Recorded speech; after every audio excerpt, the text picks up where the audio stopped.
जुलै महिना चालू झाला म्हणजे हरियाणातल्या डिलिव्हरीचा काळ हा चालू झालेला आहे. मित्रांनो, आता डिलिव्हरीचा काळ झालाय म्हणल्यावर खरेदी सुद्धा तुमची चालू असणार आहे.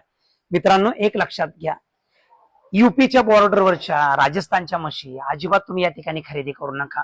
शास्त्रशुद्ध पद्धतीने या ठिकाणी खरेदी करायला पाहिजे. मुर्राच असली पाहिजे.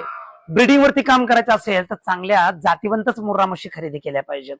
आणि आपल्या गोट्यात सुद्धा जातीवंत जनावर तयार होण्यासाठी एबीसी सारखं सिमेंट वापरूनच अशा रेड्या पाड्या गायींच्या मशीनच्या तयार केल्या पाहिजेत.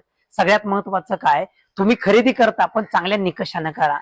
सडांचा आकार, त्याचबरोबर कासेचा आकार, रक्तवाहिनीचं जाळं, बॉडी स्ट्रक्चर, त्याचबरोबर कपाळ, जाग्यावरती शिंग गोल, त्याचबरोबर निरोगी, त्याचबरोबर डोळे पाणीदार, नाकावरती पाणी टिचून भरलेलं, चांगली डौलदार अशी चाल, या सगळ्या गोष्टी जर बघितल्या आणि मग सिलेक्शन केलं तर निश्चितपणाने या ठिकाणी तुम्ही फसणार नाही.